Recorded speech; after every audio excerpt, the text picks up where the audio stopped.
15 things you didn't know about Michelle Obama. According to Wikipedia, Michelle LaVaughn Robinson Obama is an American attorney and author who served as the First Lady of the United States from 2009 to 2017. She was the first African-American woman in that position. She was born on January 17, 1964 in Chicago, Illinois. She is much respected and adored by both her husband, Barack Obama, the 44th President of the United States, and the people all around the globe. Much like any other successful and famous person, this admirable writer, lawyer, and orator has a backstory that not everybody knows about. Here are some interesting facts about Michelle Obama you might want to know. So do not miss this video and stay with us until the end. Hi everybody, welcome to Thinklab. If you're new here, be sure to subscribe and hit the bell button so you don't miss any of our videos. Let's get started. 1. Her parents raised her in Chicago's South Side. Marianne was a homemaker and Fraser Robinson was a worker in the city's water purification plant. To the general public, it doesn't seem like the type of family to raise a brilliant child in. But this is America, the land of dreams, where nothing seems far-fetched or impossible. 2. Michelle has an older brother named Craig. They're only 20 months apart. Growing up, many people assumed that they were twins.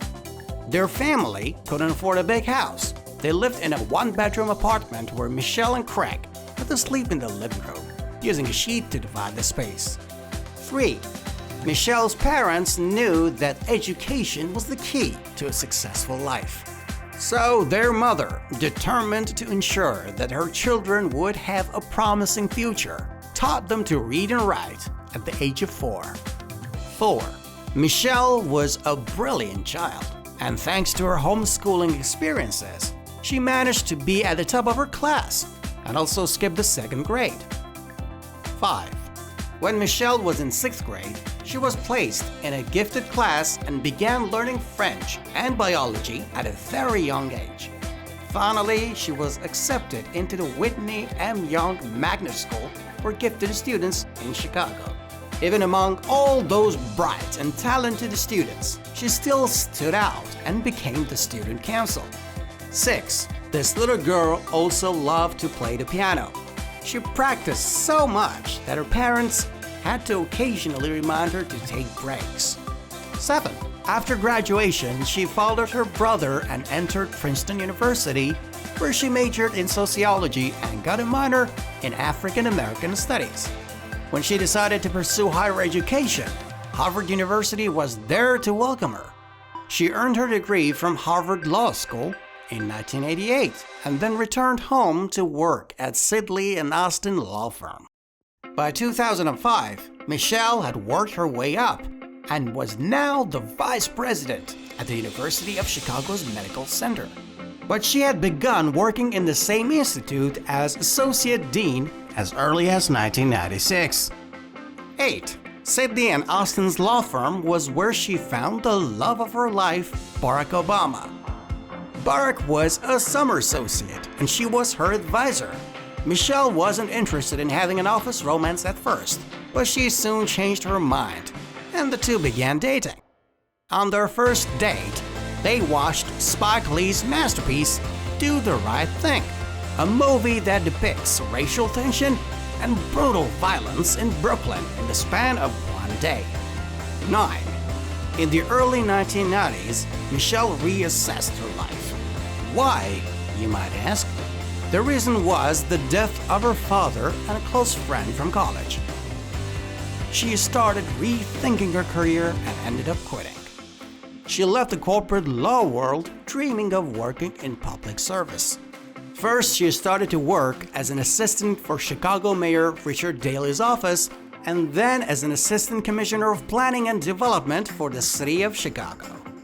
By 1993, she had become the founding executive director of the AmeriCorps National Service Program. This program provided training to young adults who sought careers in the public sector and was called Public Allies Chicago. 10.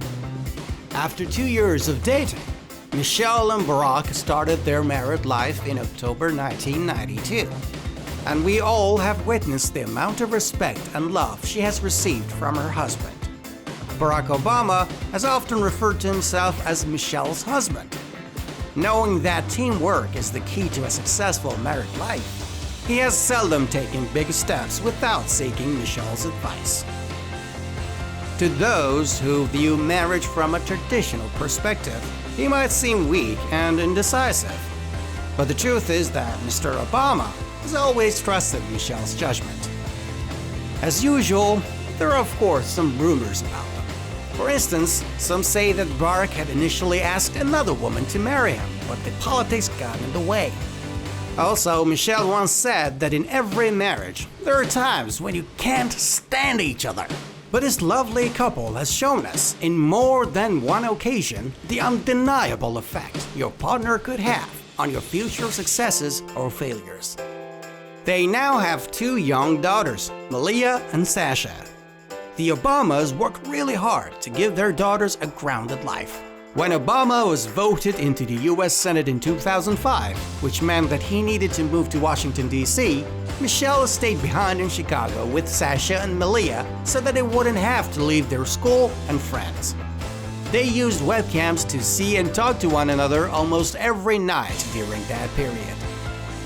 In 2007, however, when Barack's position as senator was becoming more serious and he decided that he wanted to run for president, Michelle began to spend more time with them in Washington, D.C., asking her mother to look after Sasha and Malia in their absence. 11. It's interesting to know that when Barack Obama had to speak at the 2004 Democratic National Convention, on his way to the stage, Michelle gave him a hug and told him, "Just don't screw it up, buddy," and it broke the tension indeed. She gave him all the support he needed.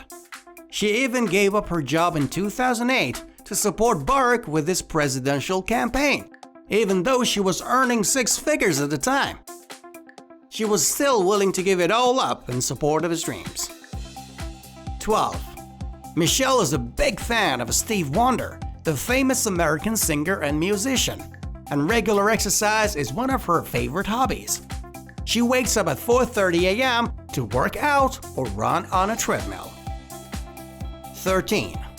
Her first daughter, Malia, born in 1998, followed in her mother's footsteps and went to Harvard.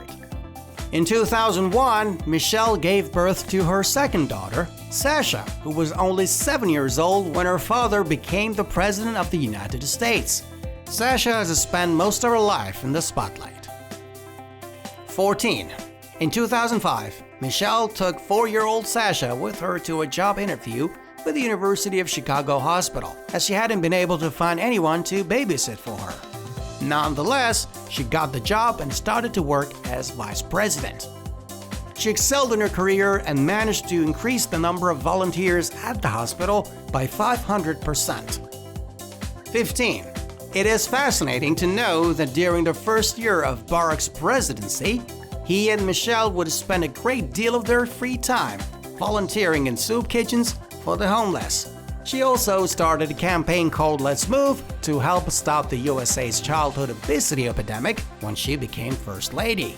And she had the support of both Democrats and Republicans, since it was an issue concerning both parties. Michelle made it mandatory for the White House's kitchen to only serve healthy, organic food, and created a garden on the property so that the kitchen staff had a supply of free, fresh, organic vegetables on hand. All this shows us how caring and admirable Michelle is. As a human being, a child, a woman, a mother, and an attorney, anything she has signed up for, she has given it her all.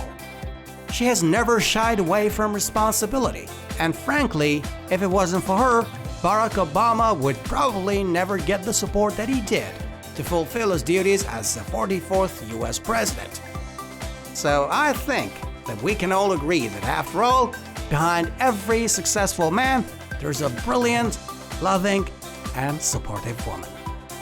If you liked today's video, be sure to subscribe if you haven't already, and let us know down in the comments if there's any subject you want us to cover in our future videos. See you in the next video.